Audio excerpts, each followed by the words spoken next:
Happy 4th of July, Independence Day. Man, thankful every day for the freedoms that we have, right? So, that being said, welcome to the Lure Lab.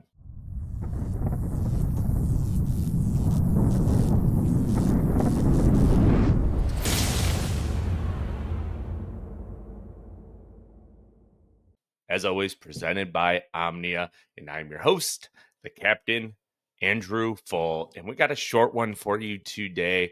We don't have a guest, but we're talking about red, white, and blue. So we're going to be diving into 3 bait offerings in the color red, the color white, and the color blue, and how to rig them, etc., and where to fish them. And I think all 3 of these baits are something that you should have in your arsenal. And they're proven fish catchers. They're 3 that I have almost always tied on in my boat. And one of them, I think, has really, probably honestly, 2 of them have really fallen out of favor, in my opinion, of professional fishing and just fun fishing in general. So let's get into it. So the first bait that we're going to start off with in this American red, white, and blue series here for the 4th of July is going to be the Strike King Cut R Worm in the color red bug, 6 or 7 inches. You know, the cutter worm, a swimming worm, they work all over the country, specifically in grass beds. But the cutter worm, in my opinion, is a little bit different than the rest of the swimming style worms on the market. Is absolutely one of my favorites. You can drag it offshore on like a Carolina rig. You can flip it in grass holes or cast it out along grass edges and slowly hop it. I've caught them swimming it almost barely subsurface along docks or laydowns, etc. That's where the cutter worm excels. 1/8 to quarter ounce Texas rig worm weight, not a flipping weight, but a worm weight. So something a little bit more streamlined.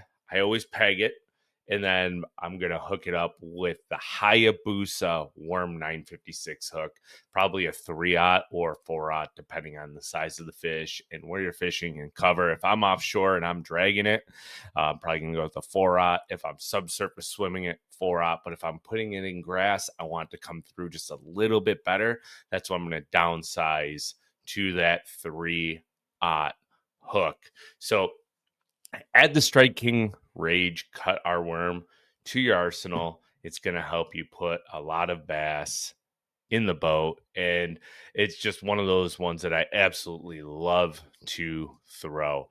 You're going to fish it on like a 7'3" to 7'6" medium heavy rod, 16-ish pound fluorocarbon.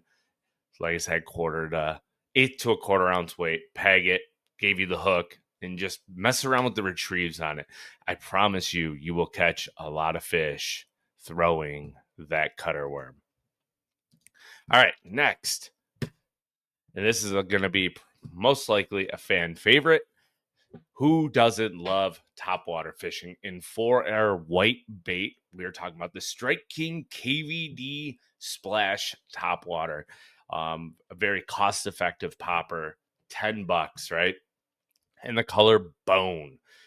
In my opinion, you only need 2 color poppers, and bone is number 1, black is number 2. But due to red, white, and blue, we're talking about the bone color. Something you can use in all color conditions. You can use it when it's cloudy and rainy and miserable. You can use it when it's sunny. It's going to silhouette really well. What's really important, though, with a bone-colored popper is making sure you have that orange cup. Something about it I feel like has immense drawing power, and you want a bone-colored popper. It's going to mimic everything. Some bluegills you catch accidentally after the spawn will be a whitish color. White crappie are white. Baby perch might be white depending on the bottom they're on. As we know, one of the bass's favorite forage, from threadfin shad all the way to gizzard shad, guess what? They're white.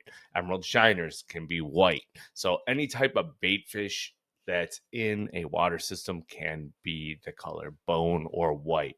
So you can fish this out on flats, over grass points. You can throw it along laydowns, along docks, etc. And you're gonna be able to catch a lot of fish throwing a popper. My preferred popper setup is gonna be like a 6'10" medium action rod, or even a medium light action rod, depending on how that rod tapers out. Every rod is built differently. So when you pick up a medium action rod or a medium light might feel more medium and a medium might feel more light. So every brand produces a different taper and different action. So find the rod that you like to throw it with and just fish it with confidence.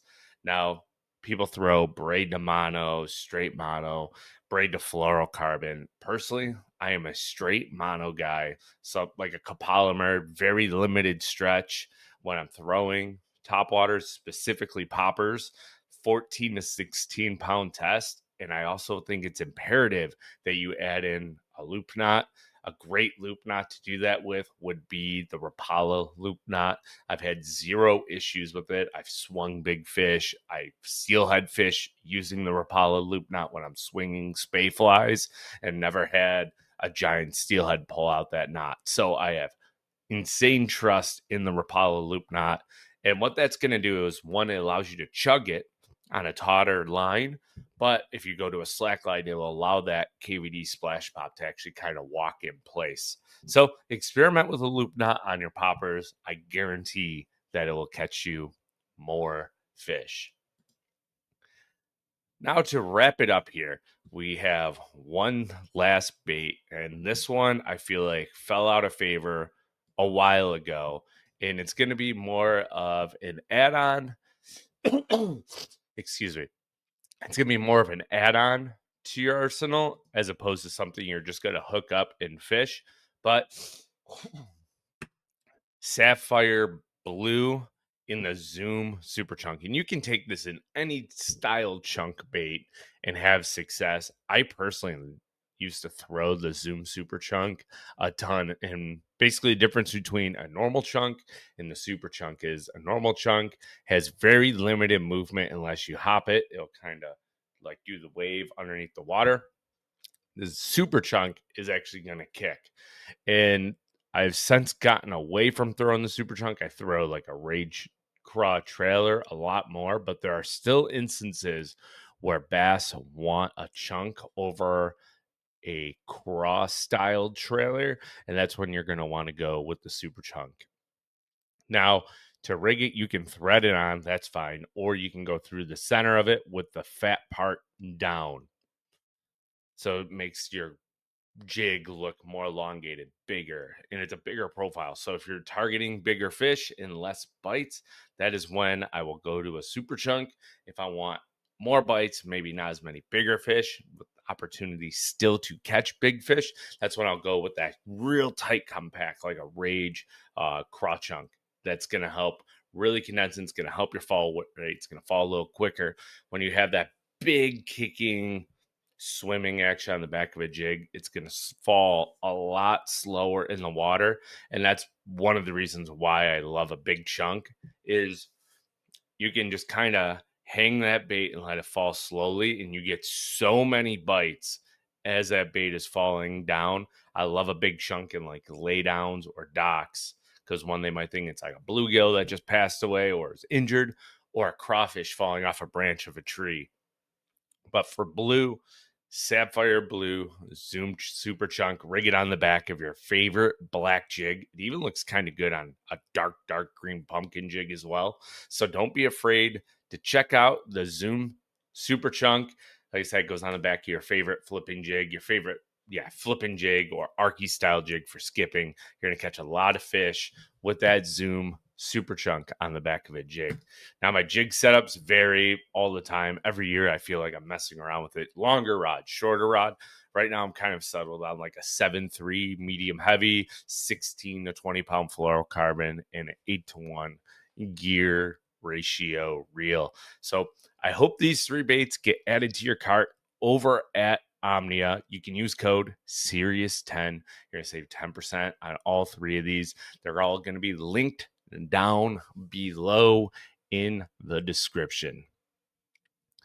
So that's a wrap, folks. I hope you appreciated this week's episode here on the Lure Lab. I wish everyone a happy 4th of July. I hope everyone was safe. Be careful playing with those fireworks throughout the weekend. We don't want you to be another statistic of losing fingers due to bad operation of devices that explode, right? So stay safe. If you're new to the Lure Lab, hit that subscribe button. We greatly appreciate it. For everyone who tunes in on a weekly basis, leave a comment down below what your favorite red, white, and blue baits are. I'm interested to see what everyone has to say. And if you're listening on your favorite podcast platform that allows you to leave a review, please do so. It helps the Lure Lab be seen by more people who love bass fishing, want to learn about bass fishing, get more involved with bass fishing. We greatly appreciate all the positive reviews that everyone has left us to this point. Everyone who tunes in on a weekly basis, you all rock. And stay tuned for next week, and we will see you then.